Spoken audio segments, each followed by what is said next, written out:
I would just be like, yo, if you just blanket don't like black people, I would call you a racist.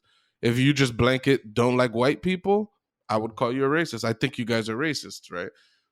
Now, when you're talking who has more power in a situation, right? Whose racism could have a bigger impact? That's where you're getting into like the systemic issues with racism. Mm-hmm. And I feel like you need to broach that topic carefully, like, or else you're gonna lose the room pretty much.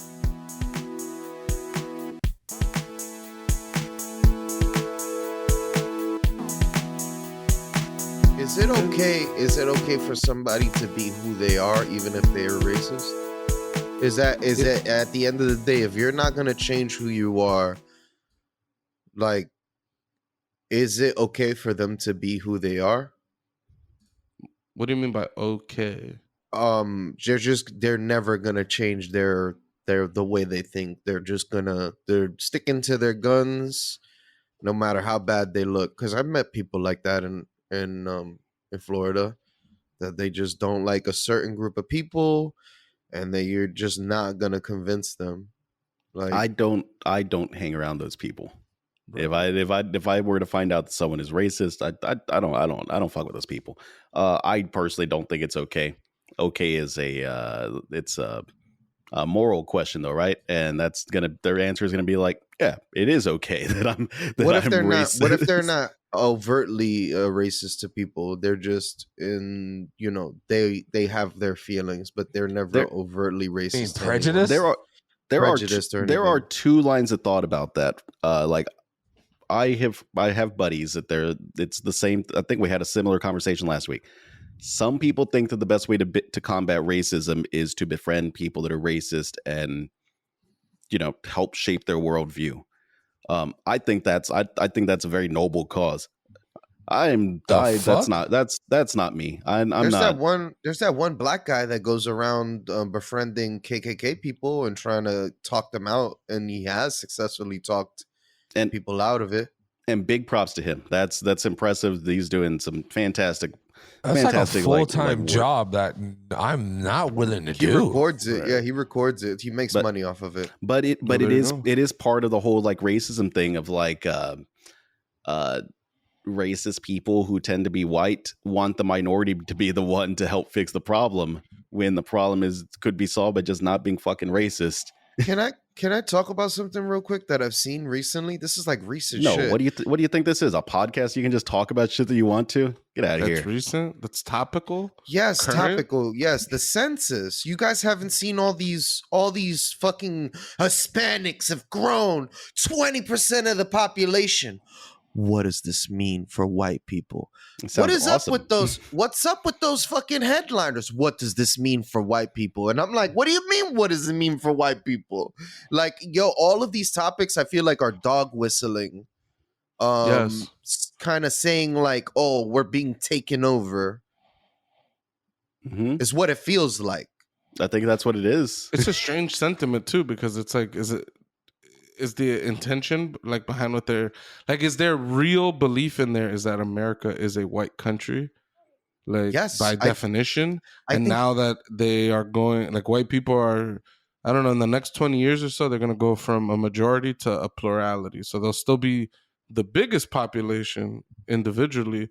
They'll be outnumbered by everyone else. You know what I mean? They will no longer, like right now they're like at 60% or 59% of the race of people in the country.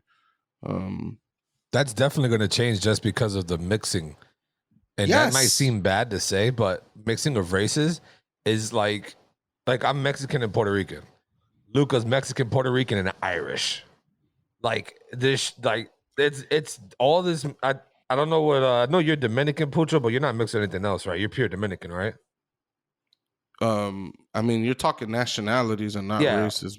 Yes, my parents both are from the Dominican Republic, but like my dad is black and my mom is like a little lighter than me, Right. Well, I'm not talking skin color. Yeah, I'm not talking skin that's color. That's what the census. Okay, go ahead. No, the census is white versus everything else, right? From what the boy Well, we're said. talking races. You're talking like nationalities or like heritage or something. Because it's going to eventually mix. The more you mix with white people, like if you have a white black baby, white Spanish baby, essentially the white pure race is only going to be with real racism people. You know what I mean? I hate the term white pure race. Pure, the word pure there is so like I mean like pure as in like don't people think that we're not mixing with any other race, like the racist people. That's what I meant. That's like they're not keeping just it pure for white people though. A lot of people just their foundation is based off of that. Nobody knocks the Jews for doing that. Jewish people do that. Bro, Jewish people do not marry outside of their faith or religion. And if they do, it's frowned upon. I didn't know that. They'll allow it, but it's frowned upon. For I mean, Jewish I think people. that's the case for pretty much everybody, though. Indian people do the whole marriage, meeting each other and not. The marriage is more like arranged marriage. Are you talking like families? I don't know how common that is in the States. I think in general you're talking about traditionalist, which, right? Like it's we're progressing away from traditionalism. Like, isn't that form of racism? Yeah, racism is complicated because like my definition of racism that I personally subscribe to is that it is like I am one of those people. I don't think you can be racist against white people. I think you can be prejudiced against white people. I think you can be bigoted against white people, but I don't think you can be straight up racist against white people because I don't think that we have that power because they are the majority. They hold the power in the country. This is probably this is going to be a sound clip that's going to one day is going to piss off some people. I agree. Whatever. No, I agree. I also think that's what critical race theory is pointing towards, and a lot of people are like up in arms about that. No, a lot of white people do not want critical race theory taught at schools. I think basically. Are you saying sorry, though, Mateo? Are you saying that because the white people are in the more leading department of this country that you can't be racist against white people? Like I think the governors, the state senates, all that is mostly predominant white. I think when you're talking racism, you're talking systemic racism, and I think that you can't be racist against the people that are in power over there. Like, I don't think it's possible. I think if the power dynamics shift, I think that we might have to reevaluate what we're actually calling systemic racism. You can be bigoted against against white people. You can be prejudiced against white people. Absolutely. That is absolutely a thing. Absolutely. Brown people are prejudiced against other brown people. Like, I don't think that I wouldn't call it racism. I would call it being prejudiced. I would call it bigotry, like xenophobia for the Mexican, for the Hispanic people that are prejudiced against the Guatemalan people coming down here. And they're like, they're coming and invading our country. But yeah, I don't think you can be racist against white people. Yeah, that is definitely my take. I think I don't know. I have trouble like accepting that because it's like it deviates so hard from how everyone uses language. So it's like when you say that, you're you're losing half the room, if not more, just off rip. Like just because like at first it sounds like because basically you're saying racism means prejudice plus power, pretty much, right? Yes. Like right. Like you're going with that definition. But so then by that definition though, you're saying that even a white person, like just an individual, can't be racist against anyone else either, right? Well, the system favors the skin color. There's built in, that's why systemic racism is the conversation, because there's generational wealth. There's long established systems in the country that were more favorable to non-minorities. There was property ownership issues that gave minorities a disadvantage economically and things of that nature. We are deviating hard from our I think we got a new fourth topic. So no. But seriously though, black people in power, they can't gerrymander. They can't create lines in the city where you technically can't cross. Like that shit was a real thing. Like there's there's certain places where there's railroad, there's another type of neighborhood on the other side. Black people were not allowed to go across into that other neighborhood, and that's where the whole stopping people and frisking and all that bullshit. You know what I mean? Like, I don't know. I agree with Mateo. I felt like that for a long time. I think in general, I might use my language wrong though, because like racism should refer to the systems and the power, not people in general. Like it should be this person is prejudiced, this person is bigoted. Like that you can call them a racist if they straight up think that like the white race is the one pure race. I haven't met a lot of people like that in my actual life. I know they exist. I've seen their crazy ass posts on Twitter. But, you know, I probably use my language wrong. I should probably use like prejudiced and bigoted rather than calling people racist. Yeah, I feel like because I do mean the system when I'm typically referring to racism, because that's what matters. Individuals don't matter that much. Right. I feel like, though, I guess to be effective in how you're trying to convince people or educate people, I think you got to be careful with your words. Like I am of the mind, right, that I guess because I don't disagree too much with what you're saying. I guess I disagree with the way that it's being said. Because like I'm telling you, like you walk into a room and you say that, you're losing basically all the white people. All the white people go, oh man, so everybody could discriminate against me and it doesn't matter. They're not racist. Like that'd be the takeaway. And then it's like off rip, you got 60% of the population off board.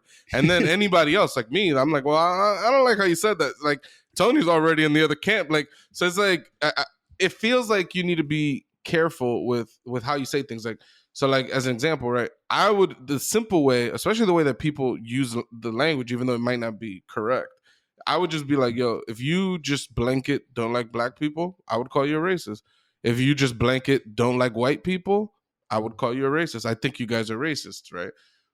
Now, when you're talking who has more power in a situation, right? Whose racism could have a bigger impact? That's where you're getting into like the systemic issues with racism. Mm-hmm. And I feel like you need to broach that topic carefully, like, or else you're gonna lose the room pretty much. Because like as an example, like when a woman calls a cop, when a woman, if there's a dispute between a man and a woman, right, calling with the police, right, statistically the cops will tend to favor like what the woman is saying, right, which is, even though in this country women don't have, power in most circumstances, they do have power in certain situations, right? Like they're favored in, like, if a woman commits the same crime as a man, they're not facing the same charges as a man is. Like statistically, that's just straight up how it plays out, right? Now Ruth Bader Ginsburg will tell you that every power that a woman holds over a man is because there's some other injustice against a woman, like lying underneath that power that they have. So like there's like a belief that women are weak or that women are frail. So like maybe that's why the justice system would, go lighter on them. So like they're reaping a benefit off of a prejudice against them or something like that, which I find that to be a pretty interesting take. Like they got there was, I don't remember what state it was. There were drinking laws where the drinking age for women was 18 and the drinking age for men were 21. And yeah, they got it changed so that women fought to have the drinking age to, I don't remember if it was to get it to 21 or to bring the men down to 18, but it was like it was some fucking reverse way that they went about fighting the case. They didn't go there with those intentions. It was like for some other reason. And like Ruth Bader Ginsburg like snuck in this whole thing where she's like, you guys are being prejudiced against women, even though the women are benefiting off that prejudice. Like there's an underlying thing that's affecting other parts of society that we're being fucked in. And in this circumstance, it's a benefit, right? Anyhow, that's a whole other tangent. I'm just saying. I seriously want to go ahead. You want to finish? Because I want to ask. I mean, I think you get the gist. I feel like when you go and say racism is only prejudice plus power, and then also say basically like black and Hispanic people can't be racist against white people, I think that type of language is going to be very ineffective against getting white people on your side to fight for, and the race problems in the country. And that's my take.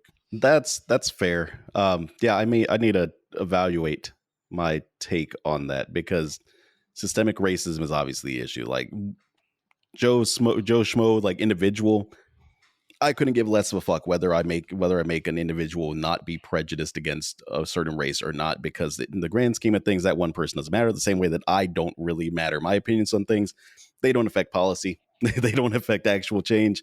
It doesn't matter. So, Tony, do you know what critical race theory is and how they want to teach it in schools and like the big pushback? Not enough. No. If you want to explain does it, anybody know a good way to explain this? I'm about to go look at the definition. You don't know it yourself? I do, but not well enough to. So explain it your way then.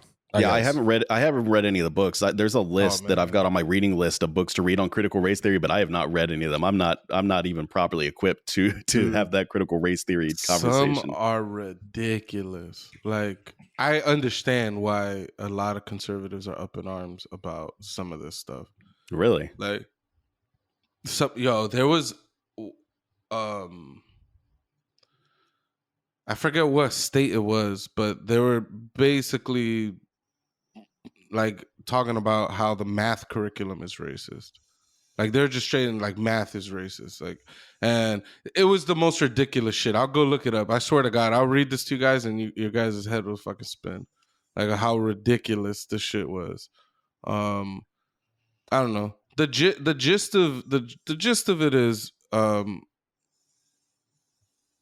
we basically, as a society, are growing more and more we're having a bigger desire to start fixing a lot of these systemic injustices, right? And it seems like what critical race theory is about is educating people about these racial injustices and how they affect people. And the thing that people are up in arms about is that they want to teach this in like K through 12, like basically in public school. The same way you have like a sex ed class, and the same way you have like your cooking classes and things like that. They're going to be within there teaching us about our children really about how systemic issues affect some races more than others, right? See the main complaint that I've heard about it is just the hot take conservative nonsense of they're telling us that it's bad to be white. Yeah, that seems like a false argument. Like, I would be very surprised if I read critical race theory books and the books actually had anything in there indicating that it's bad to be white. Where did this come from? Like, who's the lead behind this push towards the school, teaching the kids this in school? Like, who's behind this? There's academic. Yeah, there's a lot of professors and academics, and because I don't see nothing wrong with that.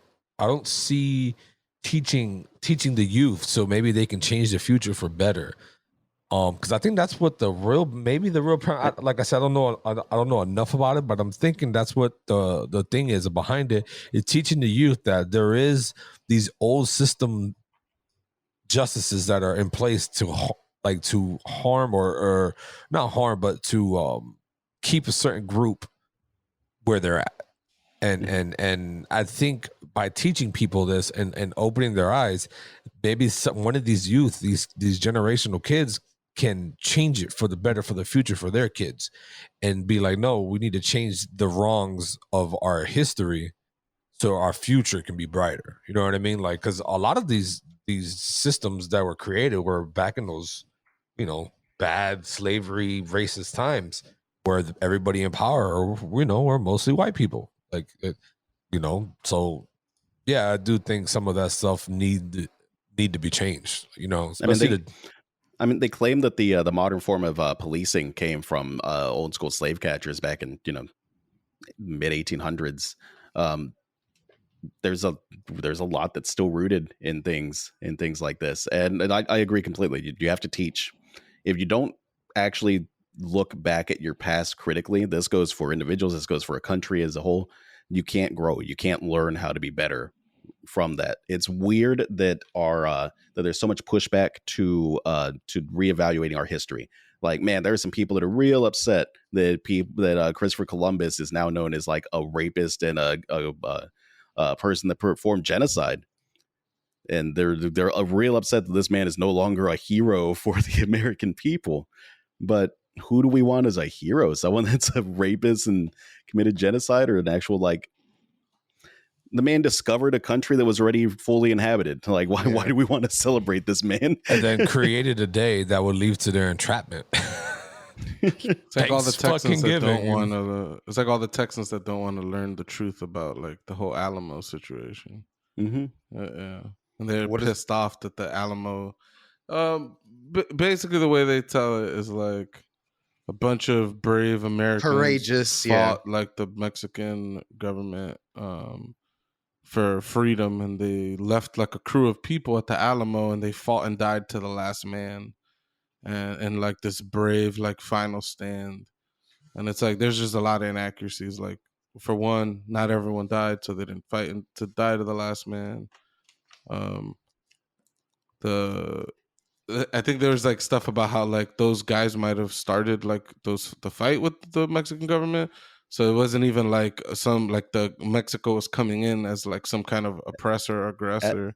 Then it was about slavery too, so it's like about these guys, they wanted to defend slavery. So it's just like there's a lot of layers to how fucked up the situation is, but it's like indoctrinated in like the I wouldn't even go so far as to say like Texan, but it's really like a San Antonian legacy. Like they fucking take the Alamo to the heart. Like, no, it's all of Texas. In elementary school in Texas, where you do Texas history and U.S. history. Like, Texas history is its own thing that we studied for, all of elementary school. And fuck? It's fucked up. And it's fucked up because they never mention the slavery aspect. They say that they fought the Mexican government for freedom of religion. That they just wanted, they did not want to have to be Catholic, and they wanted freedom from the oppressive Mexican government. The oppressive Mexican government had outlawed slavery, and that's why they're upset. Women could vote under the Mexican government. Women could own property. Like, they were surprisingly erring on the side of progressive for the era, at least. And how is this even being taught? Like, this goes back to the system. Like, just certain people are in power, and they just let certain shit slide. It's a systemic thing. Yeah, it's really like how sorry, go ahead though, because you wanted to talk, and then Mateo started talking, and then Tony, you never even got to talk after the point I was trying to make. But I do want to make one specific point. A lot of people think systemic racism, because using that word racism, the implication is that like people are hateful and all of that stuff, and it's not true at all. Like, there are hateful people. I'm not speaking to that. I'm saying specifically when you're talking about how systems are racist, what it means to say is that the way that the system is designed, no one in the machine, they're all cogs in the machine, no one in the machine has to be racist for this thing to produce racist outcomes. It was designed in such a way that that's the way that things are, the outcomes that are happening now. Like, there are no evil intentions in systemic racism. To bring it back to our previous topics, right? No one in the whole process and the system needs to have any bad intent for, like, Black and Hispanic people to have longer sentences, and things of that nature. It's just a whole. Everything is feeding back into itself. All these problems are multifaceted. Like, if you don't got good education, you're not going to make good choices. If you don't make good choices, you're going to do bad shit and then go to jail. You get out of jail, you're going to come out, you're not going to have a job. Like, all this stuff. And then maybe you had some kids. Now you're not going to be around to raise the kid. So now the kid doesn't have money. Now the kid grows up, he doesn't have good education. And then it's all a self-feeding loop, Mm-hmm. But my bad, though. You were trying to talk about like the critical race theory stuff. No. Just that recently, because on the other hand, if they don't, if you're against them teaching this at school, like, how do you feel about just us making our own history up? Like, kind of softening. Like recently in Texas, they are basically making the KKK seem not as bad as they were, like with the wording that they use. They're basically like softening what the KKK was. So in that push, like on the other end, which is what America has been doing in textbooks like forever, softening slavery. Oh, it wasn't. Oh, the slaves were very happy to make these things. Like it's like, huh? Like you know what I mean? Like the wording that they use in these textbooks, and so like I think I saw a textbook where they referred to slaves as unpaid laborers. Yes, they start doing stuff like that to like soften what happened. Well, what's the question though? If you, like I said, if you think, I'm not saying you, I'm just saying like if people are opposed to like critical race theory and stuff like that, like shouldn't they also be opposed to how the textbooks are being changed to like reference these really horrible, terrible things as not so terrible? Like it's gonna change in its own way. Why not insert something that will not allow it to divert its course? I would just say put the facts out. Like put what literally happened. Put like why are we still celebrating Thanksgiving if it was so bad that like we don't celebrate Columbus at all? Like if right, because it is bad what he did, right? Well, Thanksgiving is the Pilgrims. No, I know, but I'm going into this whole thing. That the Pilgrim thing was a trap. Thanksgiving was a trap, right? Well, Thanksgiving wasn't a trap. What was it then? Here's a fun thing about the Pilgrims, though. The Pilgrims are they're depicted as they came here for religious freedom, which is kind of true.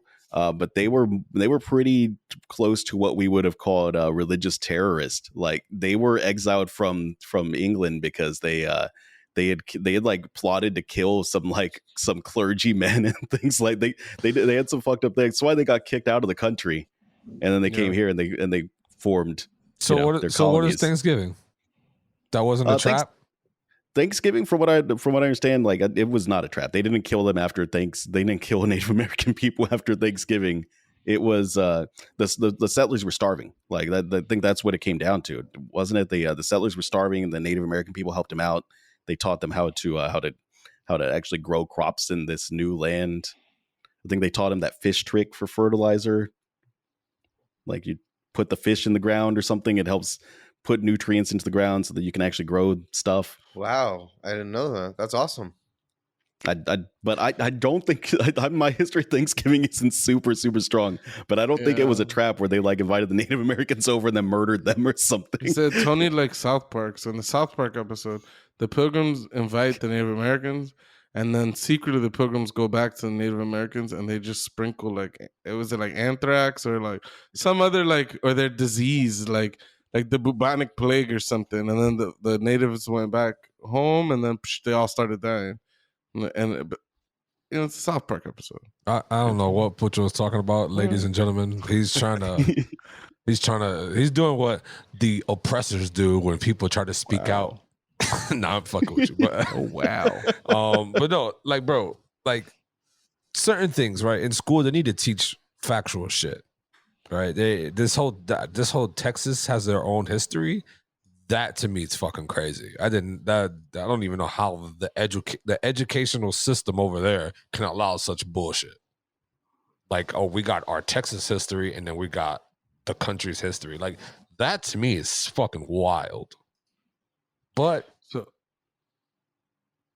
at the same time, over here in Florida, people were taught some stupid shit, and it goes by every day. So I kind of go with Doughboy on his what was it called again though? This critical race theory. Yeah, I think that should be allowed. I'm with it.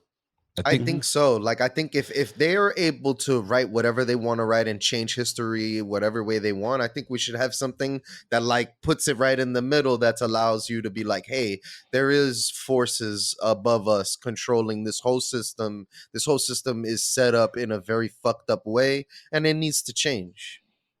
Yeah, I mean, so there's I think 2 points I want to make. For one, about critical race theory, I personally, the stated goal is, I think, good. I think some of the applications of it, if you go looking around the country, the critical race theory, like curriculums and guidelines and things like that they're going for, some of these states have some really crazy fucking like things they're writing. After this, I'll try to find like some of the stuff and I'll send them to you. We could talk about this again. But it was just some crazy shit just about like how 2 + 2 doesn't equal 4. And by demanding that it does equal 4, like you're a fucking racist type of shit. Like just crazy, some crazy like stat. I definitely need to see this because I haven't heard anything about that. But on the other hand, I do love it only because it is the most non-fucking problem ever that the conservatives are like fucking, that's all their mind is on, is this critical race theory stuff. The Democrats over there fighting, they're about to pass a historic infrastructure bill if things go well. But there's some infighting right now. Or we're gonna fucking build roads out, internet, all types of all types of shit that we're gonna try to do with this infrastructure bill. And it's like, if these guys are going to be able to pass it because all the conservatives are all fucking off worrying about critical race theory, it's fucking awesome. Yeah, you're right. It's just fantastic. Awesome. Doubling back to what Tony said, which is where he said, what they need to teach in school are the facts. That is that becomes an issue when, like, we don't know what the facts are when it comes to history. They're like, because there's history, right? There's what happened, and then there's historiography, which is what got written about that, right? And unfortunately, whatever gets written is what's available for us to study. Like, there's obviously physical evidence. You could still go back to some of these places and study them for yourself. And when I say you, I mean like educated people that are in the field of studying physical locations. Like, not me. Me and Tony are gonna go see a dirt pit and be like, it's dirt. Like, you know what I'm saying? And someone else could see it and be like, oh, there was this looks like a settlement where there was like 1,500 people. You know what I'm saying? Like, educated people, like someone who's educated in that field is gonna get different like input from that. But the study of how history gets written is a huge problem. One of the sayings that we learn in history class is that history is written by the victors, right? Yep. So it's like, it doesn't matter if say one group of people were racists and the other people weren't, and they got into a battle and they fought, and let's say the racists win. When they go and write the battle, they're not going to say the evil oppressors won the battle. They're going to write themselves in a positive light. And as that happens throughout history, you end up in a situation where, well, when the people in power of a country, they're the ones that are enslaving people. When they stop enslaving people, they're going to go back. Once they're like, yo, slavery's wrong, when they start writing history books about the like slavery time period, the way that it's going to be presented is as if it wasn't that bad. Because they're going to try to like downplay how bad things were and all that shit. And yeah, the historiography is super complicated. Like sometimes, like especially of the far past, like like Greek like time periods where like you got fucking all the warring states in Greece and shit like that. There's only certain people that were writing about those things. People that are known to be unreliable, but they're the only people that are writing about it. So the historians, when they're reading this unreliable text, they need to say, oh, this guy said there's 150,000 soldiers in this battle. Like, knowing about Greece and the time period and this, it's like, obviously they can't make an army that big. This guy's unreliable. If he said there's 150,000, it's probably like 10,000 soldiers. Like historians straight up do this, and they make their own history. And I don't mean to say make their own history like it's a fake history, but they have to read into the data that they have to form a timeline that they think makes sense, right? And then that's what we consume. And sometimes what the historians wrote, some of them are biased, or some of them are, maybe they have a conflict of interest in writing about a certain thing, and it gets complicated. So there's no such thing in history about the facts. Like, there are the facts of what actually happened, is there's no way for us to know what that was.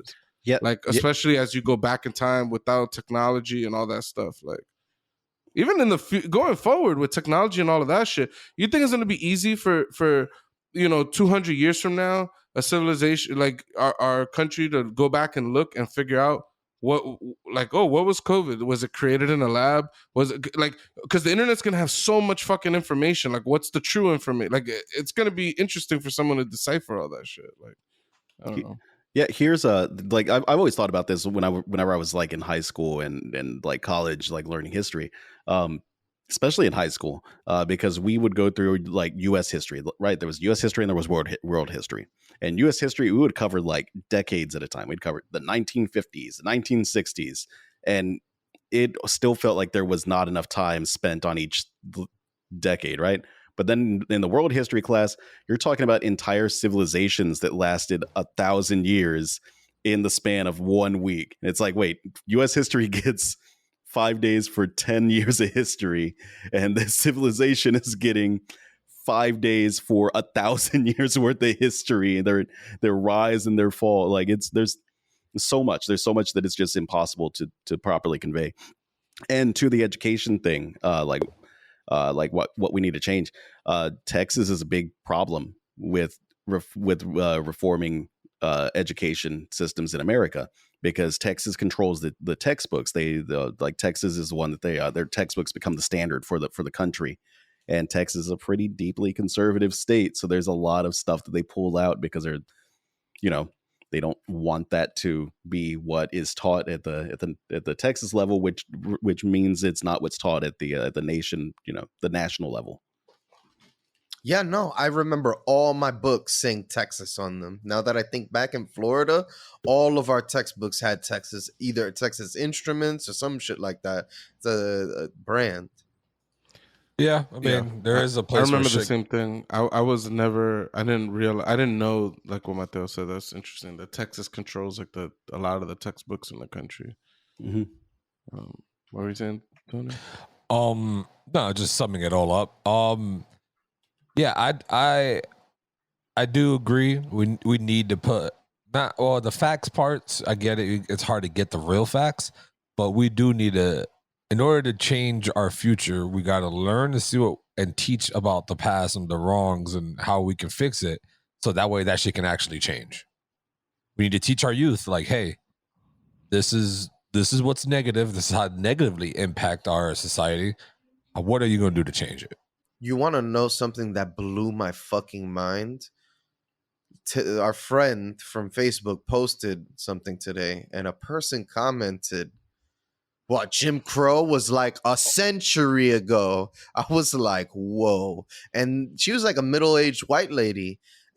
And like Pucho had to come on there and educate her, a grown-ass woman, that there's still people that lived in Jim Crow era alive today. But it was like incredible that some people think that Jim Crow was like 200 years ago. What are the names? It's the names don't matter of the people. It's like just something of the person. Yeah, who posted it? No, it was friends on Facebook. I'll tell you. It's just I don't want to like put anybody's name out there and stuff like that. It's already out there if they put it on social media. Yeah, well, no, it's not out there on our podcast though. At least, not that we have a huge audience or anything, but someone posted some shit, and someone and it was some bullshit. Like I don't mean to call it bullshit, but it was some shit like. Like a lot of people are pissed off about masks, like no masks, no service, or no masks, you're not allowed to enter. And then it said, imagine how people felt under the Jim Crow laws, where they were like, a sign would say no blacks or something like that. Like, and then someone in the comments was like, bullshit. Well, that was so long ago, blah, blah, blah. So I commented, I was like, yo, I don't know if you know, like a third of Americans were alive during Jim Crow. Like, and 1 in 10 Americans today were adults during Jim Crow laws. So it's like there's still plenty of people that experienced like, the racism from the state, like fucking what's the word, like overt racism, like just straight up saying black people are lesser than in the rule books. You know what I mean? Mm-hmm. Like Samuel Jackson talks like, I know, just as an example, he's an actor, like. But he's a famous person who talked like when he was a kid, he remembers living under Jim Crow. I remember when I went to college, Lisi's coworker. When I was in college, we had this thing where it was like we had to talk to like it was some silly like fucking assignment where it was like find some old people that are like older than some age and have them just talk about their life and just like write some shit about it, right? And I remember one of the people we interviewed was one of Lisa's coworkers, and he was talking about how there were like, because he lived under Jim Crow laws, and he was talking about how he like some students were like protesting like Jim Crow shit, and how American soldiers straight up rammed the gates of their school with fucking battle tanks. And it was like, people live that shit, like, you know what I'm saying? And the lady responded, who do you know that was alive in 1917? It was her response. I was like, oh my God. Like Jim Crow ended in 65, like, or 66 or something like that. Like, I think it bled into the 70s a little bit. Some of the actual like, removal of the systems, like, because sure. I'm saying like the day that the government was like, you know, striking those laws off the books. 1965. This woman's talking some 1917. It's like, yeah, I don't know anybody alive who was born in 1917, but I'm sure I'm sure someone is, but I don't know anybody that old. But it's like, how's that even relevant? Like, so she formed an opinion. She didn't know anything about what Jim Crow even was, when it ended, or anything like that. And she has some super strong opinion about something. And it's like, yeah, maybe she could have used a little critical race theory in her education growing up.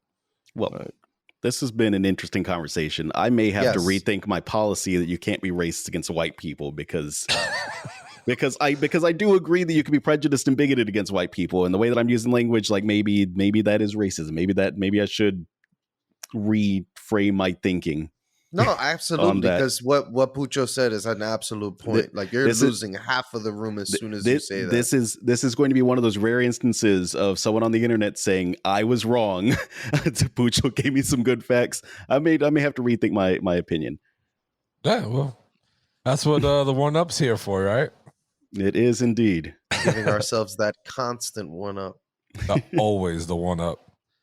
Well, that's definitely a good episode. We kind of third topic kind of just slipped in, and I think it was a perfect topic, honestly. Yeah, from what we originally had.